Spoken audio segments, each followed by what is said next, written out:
What other takes yeah. did I write down? Oh, I saw two of them that kind of go together, which are, I'll just start with the first one.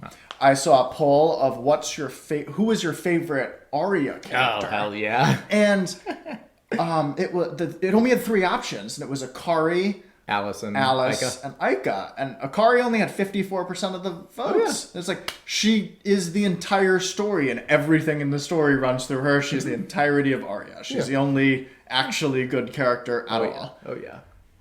But The Arya fans will not like that. People think it has a goated cast, and I agree, but I look at cast differently. Well, you're saying the cast and like the overall function of the cast and how they're adding to the like core thematic thread of the story. How Akari's interactions with the cast add to Akari.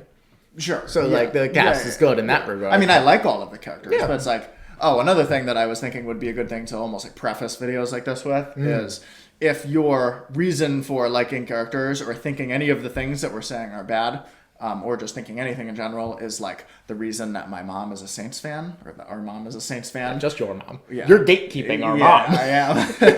She's just my mom, bro. You're like, she was my mom first. Yeah, fuck you. But yeah, she likes the Saints because she thinks the colors are cool, and she thought that Drew Brees' son was cute, and that's why she became a Saints fan. Yeah. Like, if you're an Alice fan because... She's adorable. Yeah, because she's adorable and you like her hair, and you don't give a shit about any of the development in the story, then, like, fair enough, but I don't know why you're following us then in the first place. No. So... But, So I doubt it. But yeah, if that's your reasoning, then you're immune to criticism, I suppose. Then fair enough. Yeah. But if that's not your reasoning, then we have an issue here because Akari's way better. Yeah. She's way better. Yeah. Great. Going off of that, I another bad take I wrote down was I've been seeing a trend on Twitter this week of people ranking Monogatari characters and putting Araragi like 6th. And I'm like, what are you doing? How have you seen Monogatari? Do you think Araragi is anything but first? I'm not sure, but I'm pretty sure that trend started with one person doing it, and then they had Araragi like 6th or something. Yeah. And then someone was like, how the hell do you not have Araragi first? Yeah. After the entire show. Yeah. And then I think everyone else who doesn't have him first started sharing their lists. Okay. I think they were like trying to... They got their first follower, and then it started rambling off. Yeah, I think they got pissed. I think they were like, fuck this guy in particular. Yeah. But yeah, no, Araragi certainly. But that guy's right. Oh yeah. Yeah. Oh yeah. Yeah. That guy's certainly right. The whole show is just all him. All him, yeah.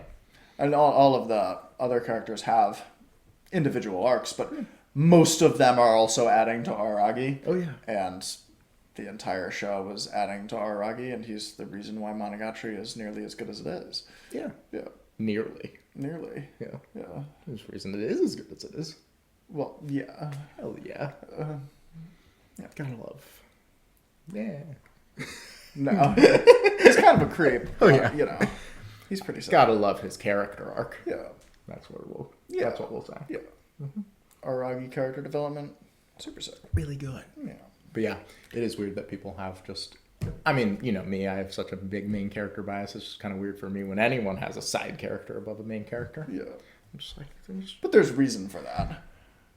Yeah. It's hardly a bias. No, I don't think it's a bias. I think it's the fact that, one, the creator probably chose this character as a main character because they thought that their arc and what it's going to be is going to be reflective of what the series stands for, and almost always is. Yeah. And two, Monogatari actually does this a lot, where the specific things in the presentation of the series, I think, can be assumed to be reflective of a main character's perspective of what's going on. Okay. So, for instance, in Monogatari, the really obvious example is, when Kaiki is introduced, it's like red. The sky is blood red, and the music is like ominous as hell. Yeah. And it's just like, okay, this is what Araragi thinks this dude is. Yeah. And then, like, you obviously see him from other characters' perspectives, and he appears much differently. Yeah. So, but I think every show does that to some extent. Pretty much. Pretty much every work does that to some extent. Yeah. And I think the main character, that is grounded within the main character's perspective and adds so much more characterization to them. Sure. So, main characters are good. Yeah. Yeah. Yeah. Hell yeah. God, yeah. Yeah, I can't really even think of many because for a side character to exceed a main character in their own work is almost a flaw of the story because they're focusing on the wrong elements. Yeah. Right. They could have made them the main character. Yeah. I had a better show. Yeah. Yep. But that just rarely happens. I don't know if I can even think of any example of a story where I think that a side character is better. If you want to say Fata Morgana extra content, that would be one. Yeah, like say Morgana is better than Jacopo. Yeah. Sure. Yeah, that's fair. Yeah. But they are few and far between. They are few and far between. Even to have side characters over main characters in general, it's side characters from significantly superior works as it stands over main characters from significantly lesser, if you will, works. Oh, Attack on Titan. Hell yeah. Mikasa is better than Eren. God yeah. Hell yeah. But that I think adds to her even, or at least adds to the story.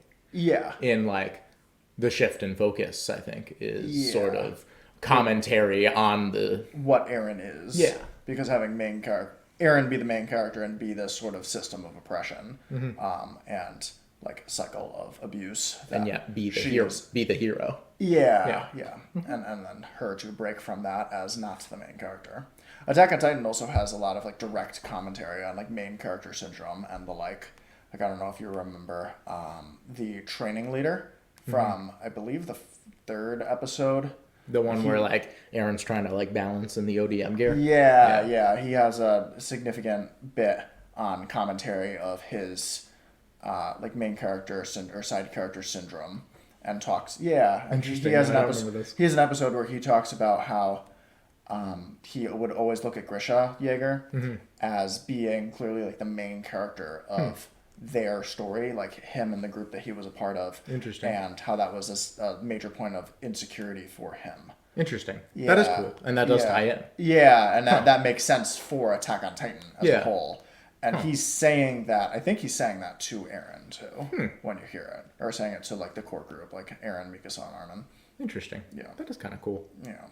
I don't remember like the entirety of the context there, but. Nice. Yeah, I feel like Fata is my main exception in terms of like really great stuff, and then unless it's something really intentional like that. Yeah. What's it called? Umineko is sort of another one, unless you want to say Ange's the main character, which like sometimes I want to. Yeah. I mean, the story outlines her as effectively being the main character. Yeah. Like from a structure perspective, she is. The only reason that I would even want to say she isn't the main character is on the basis of screen time. You know, which I don't know if that's a good metric to do it. That's fair. Yeah. I don't know if there really is another good metric to do it though, because every character usually becomes the point of view character, and I feel like usually the protagonist is just the one who is the point of view character for the longest. Yeah. But then Anne just sort of gaining all those other benefits of being a point of view character much more than Battler is. Yeah. But balls. Yeah. Gotcha. I don't know if I have other bad takes that I wanted to go through. I mean, we can move on to Q&A. We could. Yeah. Do you have any good questions to look at? I haven't looked at them really. Oh, nice. Okay. I figured we'd do this off the cuff. Oh, nice. If you want to, I was saying, do you have your phone earlier because you can hold them up too because you can sign in. Okay. Yeah, so we can both look at them and then understand what's going on. Okay, I'll take a look. Hell yeah. I saw a couple that I liked, so yeah, probably won't answer all of them because that'll take a long time, but. No, one that I wanted to comment on that I was kind of talking to you about a little was somebody asking me what version of Scenes from a Marriage they should watch, or Fanny and Alexander, and then even more so, how should I play Umineko? Can I just read the manga? Something like that.